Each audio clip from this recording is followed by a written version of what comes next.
Eh bien, bonjour, merci d'être venu, c'est chouette. L'année dernière, je faisais un Tools in Action où je présentais du R, on était dans une petite salle, c'était assez intime, c'était cool.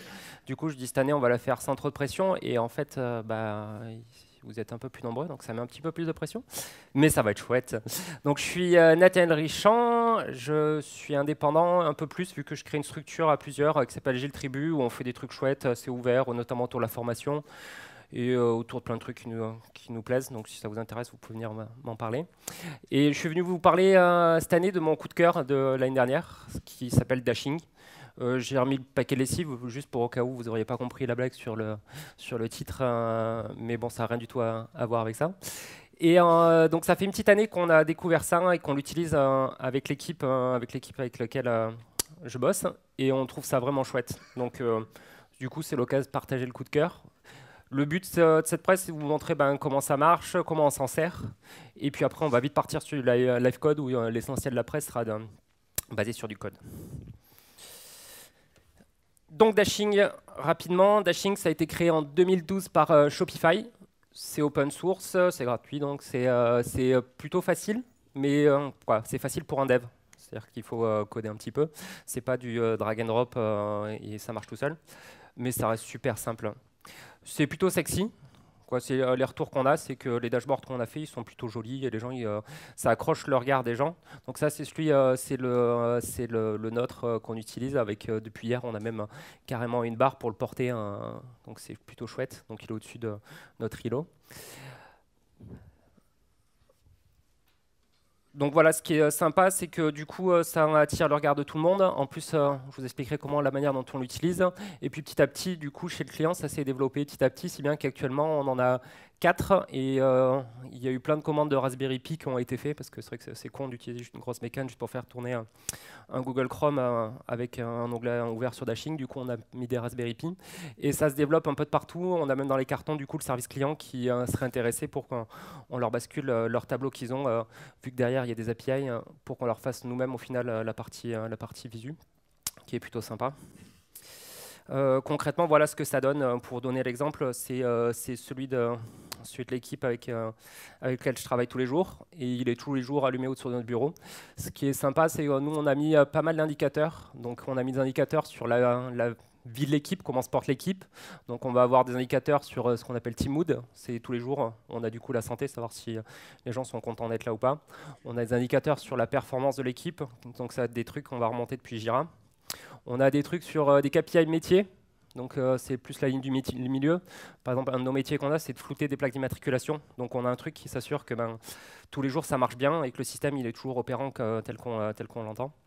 On a des trucs qui sont sympas sur celui qui est en haut à droite, c'est sur les pull requests. On avait beaucoup de difficultés à ce que les pull requests soient validés rapidement, même si on est dans le même îlot. Et le fait de les voir et d'avoir un truc qui change de couleur quand la pull request elle commence à traîner, ça a changé radicalement le comportement de l'équipe parce que là le truc il est visible 24/24 et du coup c'est plutôt sympa. On va avoir des trucs classiques comme du Jenkins. Bon, ça, vous devez certainement avoir l'habitude. Nous, voilà, on a aussi ce qu'on voulait voir, c'était combien on mettait de fois en production. Donc, c'est pour ça qu'on a mis aussi un petit indicateur. Donc, ça, pareil, on récupère l'info depuis Jira, vu qu'on fait des demandes.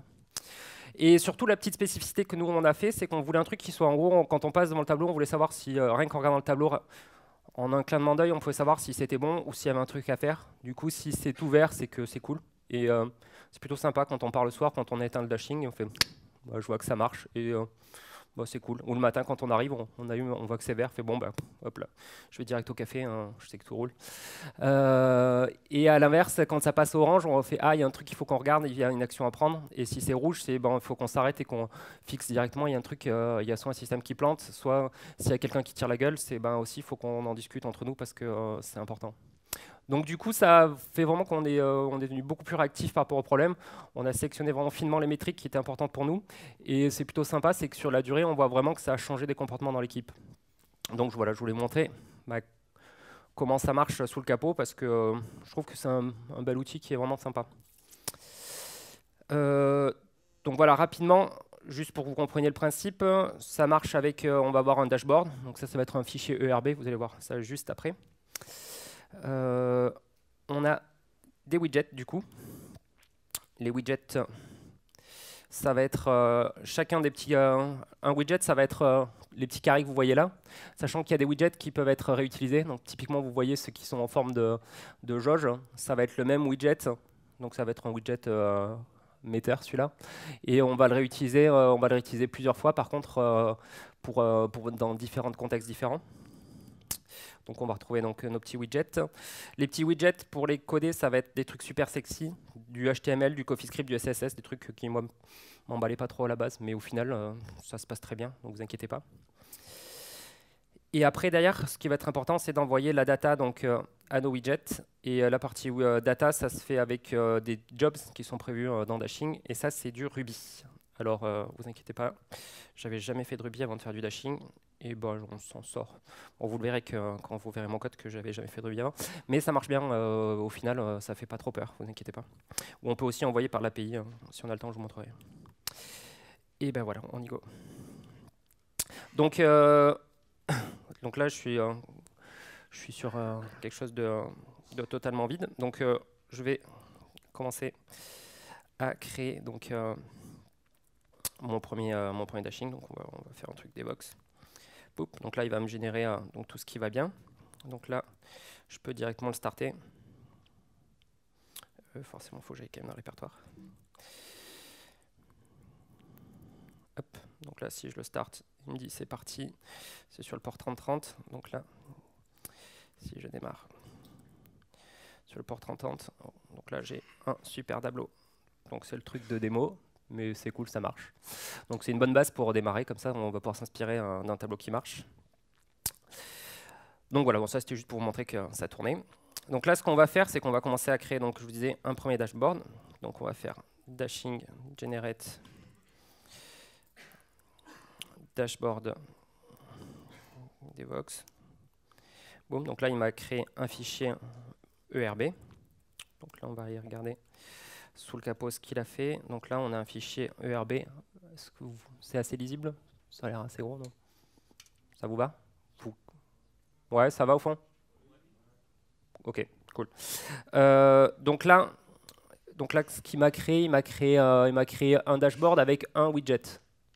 Donc nous, ce qu'on va faire, ce que je vous propose de faire, c'est on va changer ce. Donc ça, c'est juste un widget texte. On va faire celui que je vous avais montré tout à l'heure, une petite jauge. Donc là, c'est meter. Donc là, c'est des widgets qui sont préexistants. Vous trouvez ici, là. Donc il y a celui qui s'appelle meter ici qu'on va utiliser. Et ce qu'on va faire, ça va être un truc qui va aller récupérer les issues, les bugs ouverts sur GitHub, sur un projet, sur le projet Brown Bag Lunch par exemple. Donc là, on va faire ça. Ensuite, donc, ce dont on va avoir besoin, c'est de créer. Donc le widget étant déjà existant, on va juste créer un job. Et le job, on va faire la même chose que ce qu'on a fait tout à l'heure. Donc dashing generate job GitHub. Donc là, il ne fait pas grand-chose, il me crée juste un petit fichier Ruby. Donc on va aller voir tout de suite. Hop là, le fichier Ruby, il est là.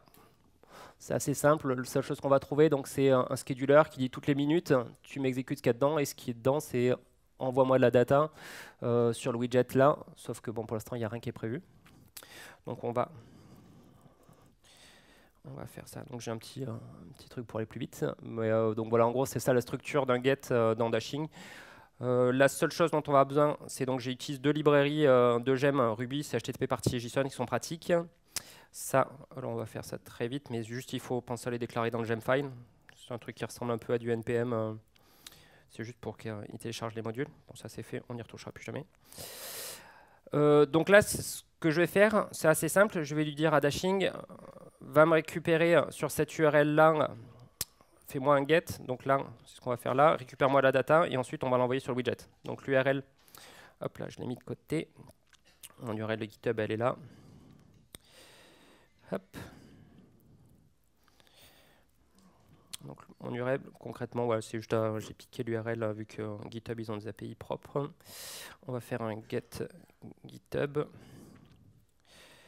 Hop. Et là, ce qui va m'intéresser, moi, c'est qu'ici, en fait, je fais un get qui va récupérer le nombre d'issues. Donc à la fin, je vais juste faire je vais juste lui demander de retourner la taille de mes issues. Et donc là, j'ai appelé grâce à mon get, là, j'ai récupéré le nombre d'issues qui sont ouvertes. Et le seul truc que je vais faire, c'est du coup, je vais l'envoyer sur mon widget. Donc mon widget, c'est celui que j'ai défini ici, là, donc dans mon dashboard, GitHub widget. Je vais le prendre là, je vais le coller ici. Et il va falloir juste que je lui envoie du coup le résultat. Donc ça, c'est le widget, il attend un truc qu'on appelle value. Ça, je vous montre, vous comprendrez un petit peu plus après comment ça marche le binding. Et voilà, et normalement, s'il n'y a pas d'effet démo, ça marche tout seul. Donc là, je vais faire un start. Bon, déjà, il n'égale pas. Et donc, du coup, je reload. Donc là, il va voir que j'ai créé un vrai dashboard. Du coup, il va plutôt me préférer celui-là. Et voilà, ça marche. Donc là, normalement, vous êtes ébahis. Et pour vous montrer que ce n'est pas du bluff, là, vous voyez que ça va récupérer ici. Ici, il y a une issue et lui, il a bien remonté 1. Bon, pour l'instant, c'est un peu light. On va tuner un tout petit peu ça très rapidement pour que ce soit un tout petit peu plus sympa. Déjà, notre widget, il peut attendre des paramètres. Par exemple, on peut lui mettre un data title. Ça va être GitHub bug. On peut lui mettre un data min et un data max. Voilà, c'est juste pour que ce soit un tout petit peu plus sympa.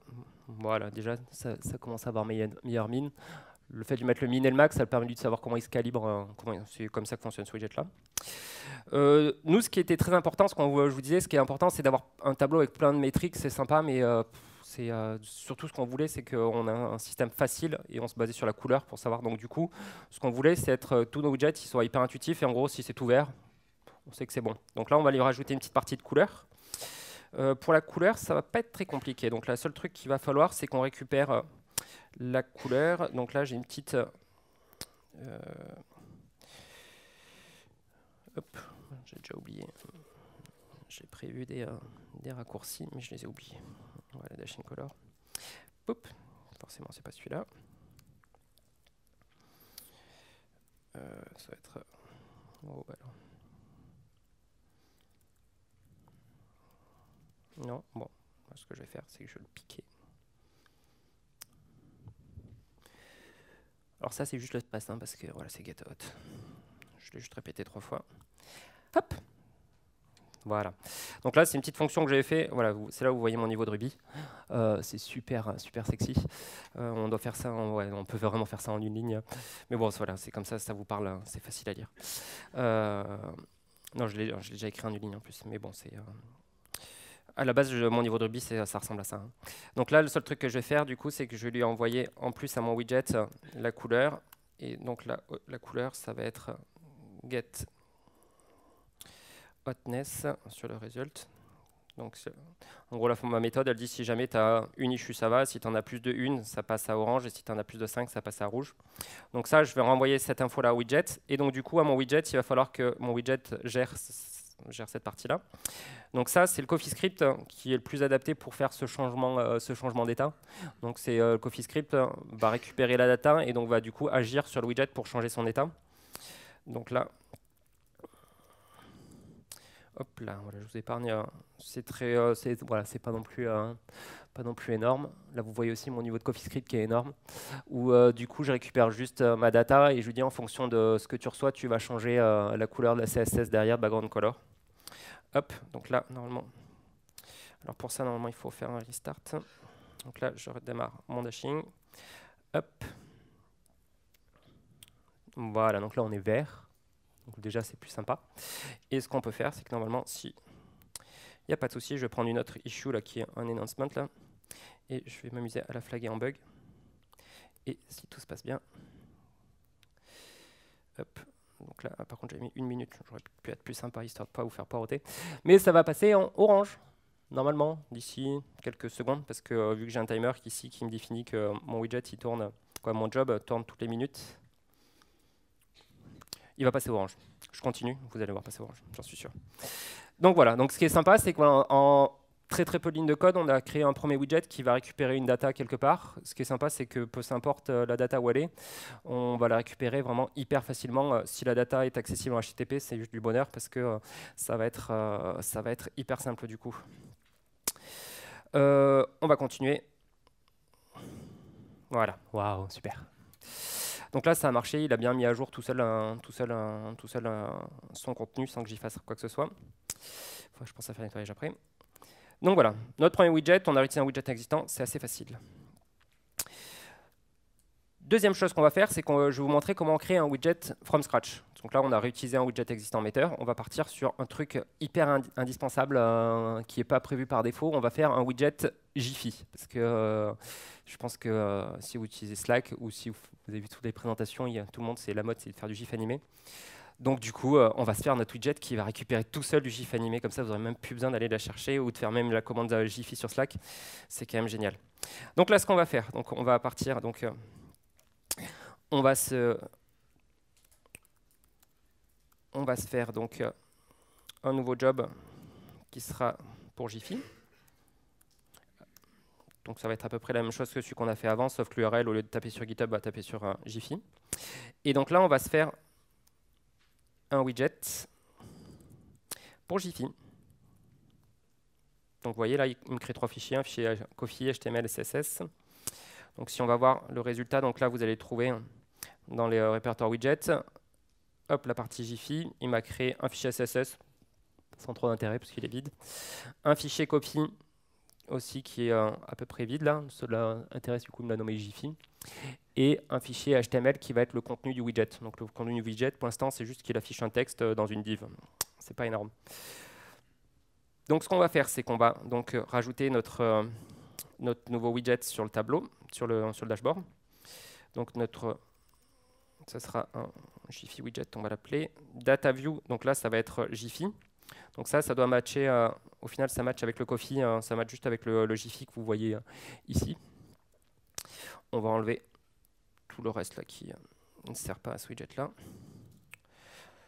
Donc voilà, ça c'est simple. La partie un tout petit peu plus complexe, donc là, on va lui faire... Boop. Voilà, c'est un tout petit peu, ça ne va pas chercher très loin non plus. Hein. C'est juste un div, c'est juste une balise H1 avec un titre. Le binding, je ne l'ai pas dit, le binding utilise Batman.js. Alors Batman.js est plus trop maintenu, mais au final, moi, ça ne m'a jamais posé de soucis vu qu'il marche très bien. Pour l'usage dans Dashing, c'est très très bien. Et ce qu'on va faire aussi, c'est qu'on va lui faire passer une URL qui va mapper du coup dans image, ça va être image SRC, et il va mettre l'URL qu'on va lui donner dedans. Donc voilà, ça c'est la partie là n'est pas très compliquée, donc notre widget est terminé. Maintenant, ce qu'on va faire, c'est donc on va lui envoyer la data. Donc là, la data, on va regarder dans le jiffy.rv. Donc là, on va faire comme tout à l'heure. On va utiliser c'est un raccourci là.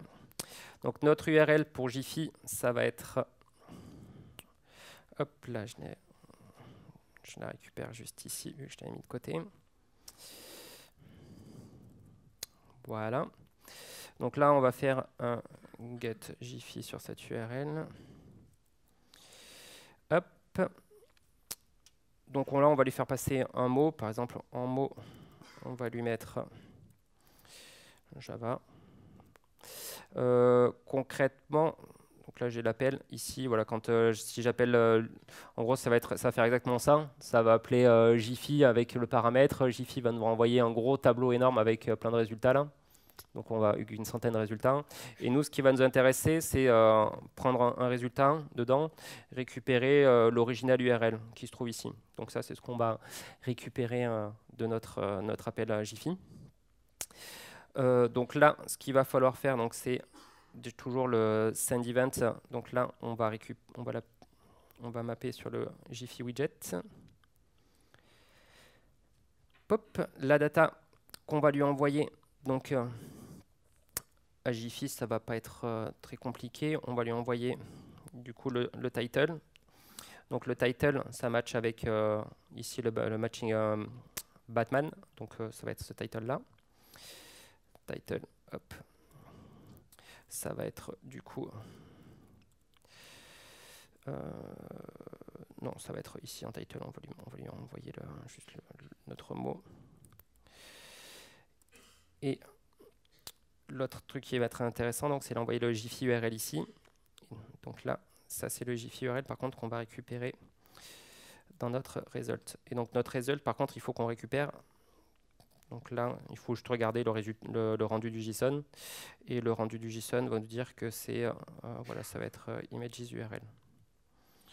Hop là. Donc ça, c'est vu que c'est un tableau, après on parcourt l'arbre JSON et ça va être juste ça. Voilà, normalement, on est bon, c'est terminé. Donc là, si je démarre donc mon dashboard, tchouk, très bien, et que je le reload,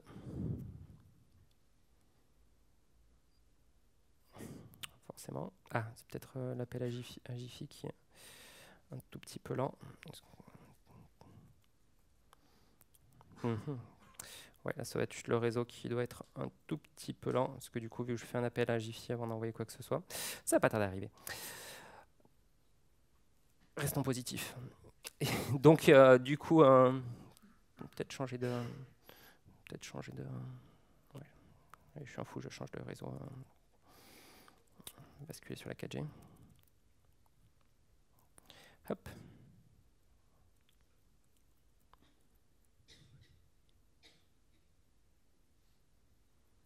Non, alors attendez, c'est juste que j'ai juste oublié quelque chose. Jiffy Widget, le title. Ou alors j'ai fait une typo. Non. Tout a l'air sous contrôle.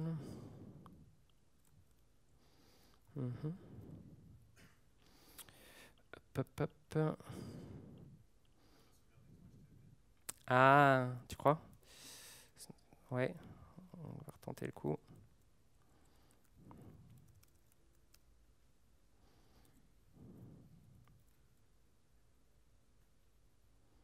Hop, voilà, ça va être ça. Merci Pierre. On a eu chaud. Donc là, voilà, on a fait un widget et comme vous avez vu, en fait, faire un widget, c'est pas super compliqué. On peut faire des trucs plus élaborés. Après, il faut juste avoir des petites notions de CSS et d'HTML pour que ça marche bien. Mais voilà, en piquant d'autres widgets, ça va assez vite. Donc voilà, faire un widget, ça fait pas très peur. C'est encore 10 minutes, bon ça va, on va continuer. Donc là, le dernier truc que je voulais vous montrer, c'est par défaut, en plus, ils ont fait ça c'est dans le truc de par défaut. Donc on va s'amuser à réutiliser, vu que tout est là. En plus, ils ont carrément, c'est dans ce qui est généré par défaut. On va réutiliser. Donc ça, je vous ai épargné d'aller chercher ça, mais c'est hyper facile à faire là, d'avoir un token sur Twitter. Le plus chiant, c'est de faire les copier-coller. Donc là, j'ai juste utilisé ce qui était généré par défaut par Dashing sur la partie Twitter. Donc là, on va changer. À la place, on va mettre... Hop là, on va chercher DevOxFR en mot-clé. Et du coup, la seule chose qui me manque, du coup, c'est de rajouter, du coup, mon job, il va envoyer de la data, mais il faut qu'il envoie quelque part. Et donc, il faut que je rajoute mon petit widget qui va bien sur le dashboard. Donc là, je vais le rajouter dans mon dashboard.rb. Et pour pas m'embêter, il y a des samples qui existent là. Du coup, je vais le repiquer juste du sample. Ça sera encore plus simple. Comme ça, j'ai même pas à m'embêter à tuner ça d'une quelconque manière. Sur le truc, si on va mettre par exemple à la deuxième ligne, histoire que ce soit plus sympa. Et là, il avait mis ici. Bon, ça, c'est pas très sexe, mais c'est pas grave.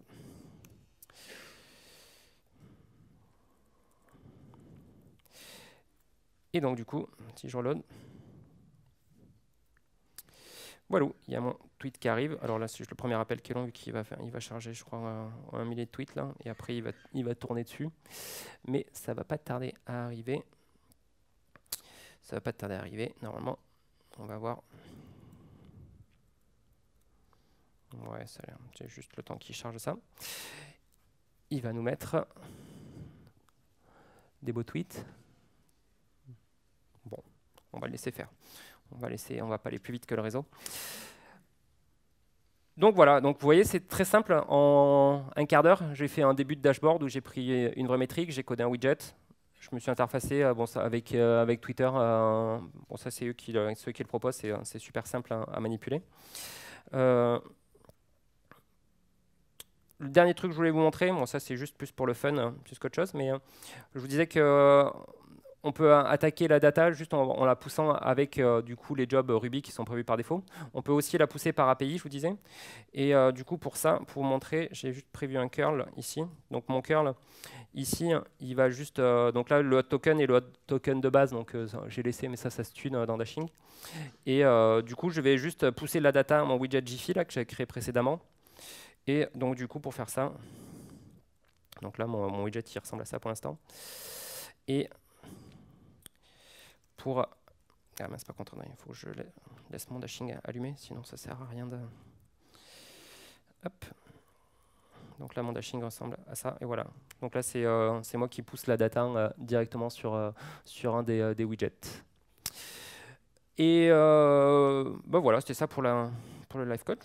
C'est bien, je suis dans les temps. Je pensais que ça serait plus craignos que ça.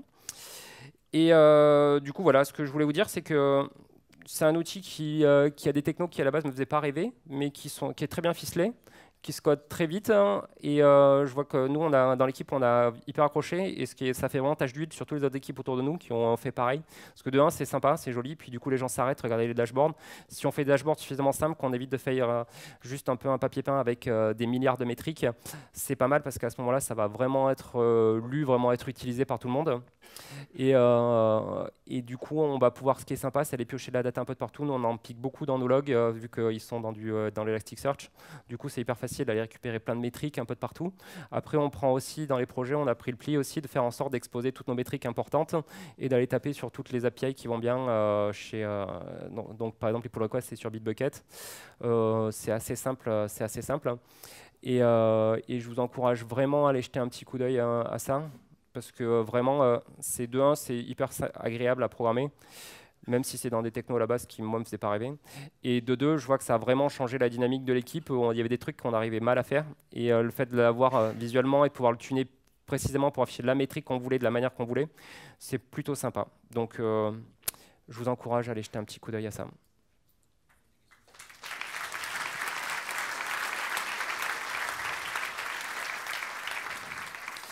Et c'est un truc de fou, je pensais que ça ne tiendrait pas, mais en fait j'ai même du temps pour des questions. Donc si jamais vous voulez en profiter pour des questions, profitez-en parce que c'est plutôt inespéré. S'il y en a, vous n'êtes pas obligé après, mais est-ce qu'il y en a qui... Ah, pardon, excuse-moi. Du coup, tiens, il y a un micro ou pas ou sinon... Ah, tiens, un micro, je te laisse sinon.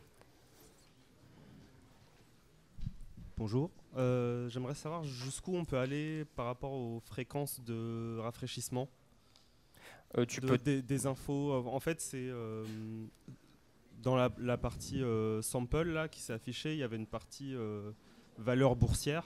Oui. Et du coup, je me demandais si ça pouvait être mis à jour très fréquemment, en fait, je sais pas. Tu peux descendre à la seconde si tu veux. Alors, le seul truc, c'est en fait, pour chacun des jobs, tu vas spécifier à quelle fréquence tu vas attaquer ta source de data. Nous, en général, on reste de la minute. Ça dépend en fait si on bourrine trop, si après l'appelant en fait. Genre sur des trucs qui sont en cloud, on sait genre Bitbucket, on sait qu'on peut y aller, il n'y a pas de risque. Quand c'est genre du Jira qui est installé chez nous et où on va faire des tonnes de requêtes toutes les minutes. On voit qu'on le bourrine peut-être un petit peu trop là, sachant qu'on est plusieurs équipes. Du coup, on a monté un tout petit peu nos seuils. Tu peux tomber sur plus bas, c'est à toi de définir. C'est plus l'appelant qui va te conditionner par rapport à ça, parce que tu peux taper tous les secondes si tu veux, quoi, et le mettre à jour quasiment en temps réel, quoi. C'est plus ça qui va conditionner au final. Merci. Ouais. Est-ce que ça supporte les WebSockets? C'est-à-dire, en fait, parce que pour faire du rafraîchissement en temps réel, tu dois pouvoir, oui, parce qu'au final, vu que tu balances, vu que tu lui envoies l'info, tu n'es pas obligé de passer par l'API Ruby, en fait. Donc, si tu veux, tu pourrais très bien le faire avec du WebSocket. Il n'y a rien qui t'en empêche. Je n'ai pas essayé, mais je pense qu'il n'y a rien qui t'en empêche. Ouais. Bon, allez, vas-y. Est-ce que ça se ressaille sur les écrans? Cette partie-là n'est pas hyper géniale, mais en fait, tu peux jouer sur tes widgets. Au début, nous, on avait 3 par 4. Ça prenait tout l'écran. Après, on a diminué la taille des widgets pour en avoir 5.